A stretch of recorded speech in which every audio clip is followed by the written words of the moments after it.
আপোনালোকে কিহৰ কাৰণে আজি সংবাদ মেলৰ আয়োজন কৰিছে? আজি ইয়াতে উপস্থিত সাংবাদিক বন্ধুসকল, আমাৰ ইয়াতে উপস্থিত মনোহৰ কংগ্ৰেছৰ সভাপতি, মনোহৰ কংগ্ৰেছৰ উপসভাপতি সকল, উপস্থিত আমাৰ বাটিয়াগুলি পঞ্চায়তৰ সভাপতি, আঞ্চলিক পঞ্চায়তৰ সদস্য, আজি ইয়াতে উপস্থিত আমাৰ যুৱ কংগ্ৰেছ NSY সেৱা দলৰ অধ্যক্ষসকল, উপস্থিত আমাৰ ব্লক কংগ্ৰেছৰ উপসভাপতি, মণ্ডল কংগ্ৰেছৰ উপসভাপতি ইয়াতে উপস্থিত আছে আৰু আমাৰ শ্ৰদ্ধাৰ কথা হ'ল আমি কেইদিনমান ধৰি আমি আপোনালোকৰ চেনেলত দেখা পাইছো, দেখাই আছে যে চামগুৰিত কংগ্ৰেছ দুই ভাগত বিভক্ত, কিন্তু নিউজ চেনেলত যে দেখুৱাই আছে চামগুৰি কংগ্ৰেছ দুই ভাগত বিভক্ত, এইটো একেবাৰে মিছা কথা। চামগুৰি কংগ্ৰেছ দুই ভাগত বিভক্ত হোৱা নাই। কালি দেখিলো কেইজনমান ব্যক্তি ইয়াতে আহিছে লটাৰী চাপৰি বজাৰত, আৰু তেখেতসকলে নিজকে কংগ্ৰেছী বুলি দাবী কৰি আছে, আৰু তেখেতসকলৰ ভিতৰত কোনোবাই চামগুৰি সমষ্টিৰ মানে প্ৰাৰ্থিত্ব প্ৰত্যাশী। গতিকে তেখেতসকল যে এইখিনিত আহিছে,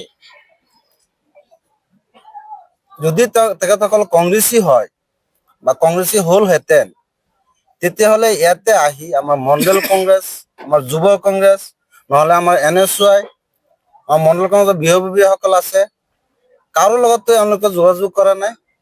আমাৰ সংগঠনৰ কোনো মানুহৰ লগত যোগাযোগ কৰা নাই, কোনো কংগ্ৰেছী মানুহৰ লগত যোগাযোগ কৰা নাই। তেখেতসকলে ইয়াতে আহি নিজকে ডাঙৰ কংগ্ৰেছী বুলি দেখুৱাই আছে। কিন্তু আমি আগতে কৈছো, আমাৰ সন্দেহ হৈছে তেখেতসকলে বিজেপিৰ হৈ কাম কৰি আছে।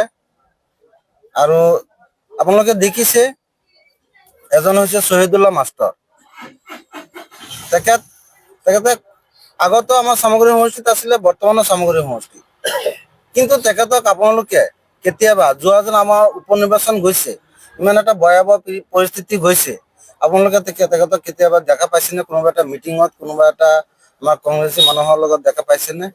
আমি ক'তো দেখা নাই।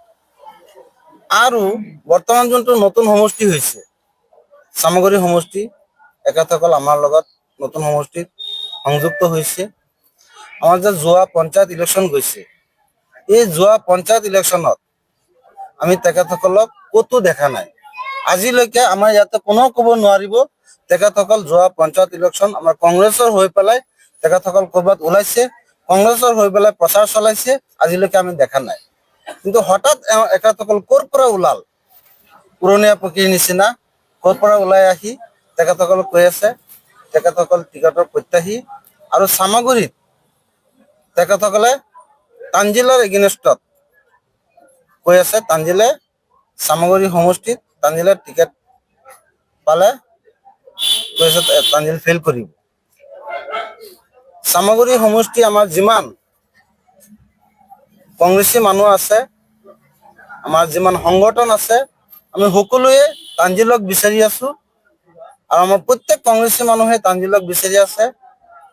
আৰু তেখেতসকলে কৈ আছে তাঞ্জিল বৰ অনুপযুক্ত। তাঞ্জিল হৈছে সৰ্বভাৰতীয় এজন নেতা, নেশ্যনেল পৰ্যায়ৰ নেতা, আৰু তাঞ্জিলে আমাৰ সমষ্টিত সকলো ৰাইজৰ লগত, আমাৰ সুখৰ লগত, আমাৰ দুখৰ লগত জড়িত হৈ আছে। গতিকে তাঞ্জিলক আমাৰ চামগুৰি সমষ্টিৰ ৰাইজে তাঞ্জিলক বিচাৰি আছে, আৰু তাঞ্জিলৰ টিকেট পালে যে জিকিব তাতে কোনো সন্দেহ হোৱা নাই, তাতে কোনো সন্দেহ নাই। ইহঁতে দাবী কৰিছে ইহঁত বোলে পুৰণা কংগ্ৰেছৰ দাবী কৰিছে, কৈছিলে তেনেকে মই সেইটো কথাই কৈছো, তেখেতসকলে যে দাবী কৰিছে তেখেতসকল কংগ্ৰেছী বুলি, কিন্তু আমি যে যোৱা পঞ্চায়ত ইলেকশ্যন গৈছে, যোৱা পঞ্চায়ত ইলেকশ্যনত আমিতো এখেতসকলক ক'তো দেখা নাই। আমি এখেতসকলক যে কংগ্ৰেছৰ হৈ প্ৰচাৰ চলাইছে, আমি এখেতসকলক ক'তো দেখা নাই।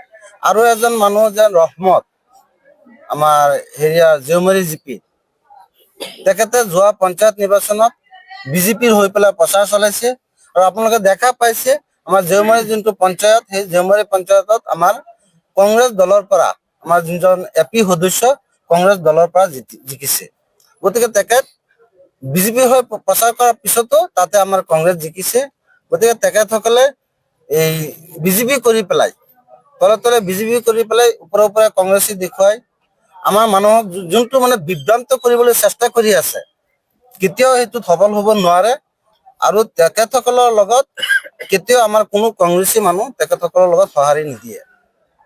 ইহঁতৰ দাবী এটাই, যিহেতু চামগুৰি সমষ্টিত এইবাৰ ম্যাদ প্ৰাৰ্থিত্ব দিব লাগে, তেনে ক্ষেত্ৰত কি ক'ব, যিহেতু আপোনালোকৰ কংগ্ৰেছৰ মানুহ? চাওক, কংগ্ৰেছ দলটো হৈছে এটা ধৰ্ম নিৰপেক্ষ দল। ইয়াতে মিয়া অসমীয়া তেনেকুৱা কোনো কথা নাই। কথা হ'ল আমাৰ কংগ্ৰেছ দলৰ পৰা আমি যিহেতু নিষ্ঠাৱান কৰ্মী, আমাৰ কংগ্ৰেছ দলৰ পৰা যাকে প্ৰাৰ্থিত্ব দিয়ে আমি কংগ্ৰেছী হিচাপে তাকে গ্ৰহণ কৰি ল'ম। আৰু চামগুৰি কংগ্ৰেছ যে জিকিব এইটো 100% সত্য। ইহঁতে খালি অনলি প্ৰচাৰ চলাই আছে, যিহেতু তানজিলক যোগ্য নহয়, সেইকাৰণে সিহঁতে প্ৰচাৰ চলাইছে। যদি তানজিলৰ এগেইনষ্টে বেলেগ কোনোবা যদি কংগ্ৰেছৰ পৰা প্ৰাৰ্থিত্ব দিয়ে, এইসকলে ওতঃপ্ৰোতভাৱে জড়িত হৈ যেনেকে পাছ কৰাব লাগে তেনেকে কৰিব বুলি তেনেকেও মন্তব্য আগবঢ়ালে। এই ক্ষেত্ৰত কি ক'ব? মই আগতে কৈছো, তানজিল হৈছে এজন নেশ্যনেল পৰ্যায়ৰ লিডাৰ। আৰু তানজিল যি ল'ৰা, তাৰ চৰিত্ৰ, তাৰ চলা ফিৰা একদম অমায়িক আৰু বহুত ভদ্ৰ। আৰু মানুহৰ লগত কেনেকৈ মিলিব লাগে, ৰাইজৰ লগত কেনেকৈ মিলিব লাগে, সেইটো তানজিলৰ ব্যক্তিত্ব আছে। আৰু তানজিলৰ চামগুৰি সমষ্টিৰ মানুহে তানজিলক বিচাৰি আছে আৰু তানজিল এজন উপযুক্ত প্ৰাৰ্থী। যিহেতু এইকেইটা প্ৰচাৰ যিহেতু চলাই আছে, এইখন প্ৰকৃততে ইহঁত কংগ্ৰেছী নহয় নেকি? না, মই অথনি কৈছোৱেই যেন এখেতসকল কংগ্ৰেছী হলে, এখেতসকল যদি কংগ্ৰেছী হলহেঁতেন, যোৱাকালি যে ইয়াতে আহিছে, ইয়াতে অহাৰ পিছত আমাৰ কোনজন কংগ্ৰেছী মানুহক, আমাৰ যুৱ কংগ্ৰেছৰ প্ৰেচিডেণ্ট ইয়াতে আছে, যুৱ কংগ্ৰেছ প্ৰেচিডেণ্টক মাতা নাই, NSR সভাপতিক মাতা নাই, আমাৰ মণ্ডল প্ৰেচিডেণ্টক মাতা নাই, আমাৰ কোনো এজন কংগ্ৰেছী আমাৰ সংগঠনৰ মানুহক মাতা নাই। গতিকে এখেতসকল আহি বহিছে ক'ত? কোনো কংগ্ৰেছী মানুহক মাতা নাই। গতিকে এখেতসকল নিজকে কংগ্ৰেছী বুলি পৰিচয় দি থাকিলে নহব। এওঁলোকে যোনটো আশাত এওঁলোকে কৰি আছে, যে কাৰণ এওঁলোকে দেখুৱাই আছে যে আমি কংগ্ৰেছী বুলি ক'লেহে মানুহে আমাৰ ওচৰত আহিব, কংগ্ৰেছী বুলি ক'লেহে এওঁলোকৰ ওচৰত মানুহ চাপিব। কিন্তু মানুহে এইবিলাক গম পাইছে, মানুহে দেখি আছে এওঁলোকে কোনটো দলৰ হৈ কাম কৰি আছে। মানুহে এতিয়া বুজাৰ বাকী নাই। আৰু চামগুৰি সমষ্টিৰ ৰাইজ সচেতন, আগৰ পৰা সচেতন। আৰু চামগুৰি সমষ্টিৰ মানুহক এওঁলোকে কেতিয়াও প্ৰতাৰণা কৰিব নোৱাৰে। তেওঁলোকৰ প্ৰচাৰে কোনো ধৰণৰ মানে তানজিল হুছেইনৰ কোনো ধৰণৰ মানে ক্ষতি নহয়। তেওঁলোকৰ প্ৰচাৰে তানজিল হুছেইনৰ কোনো ক্ষতি নহয়।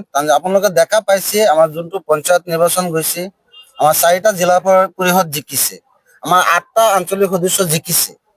তেওঁলোকে বিৰোধী কৰাৰ পিছতো আমাৰ এইকেইটা জিলা পৰিষদ আঞ্চলিক পঞ্চায়ত জিকিছে আমাৰ কংগ্ৰেছৰ চিম্বলত। গতিকে এওঁলোকে বিৰোধী কৰা মানে কি, এওঁলোকে বিজেপিৰ লগত মিলি এওঁলোকে বিৰোধী কৰি আছে। গতিকে এওঁলোকে যেন এইখিনি কৰাৰ পিছত যে আমাৰ কংগ্ৰেছৰ কিবা প্ৰভাৱ পৰিব, কংগ্ৰেছ দলত কিবা প্ৰভাৱ পৰিব, এইটো আমি নাভাবো।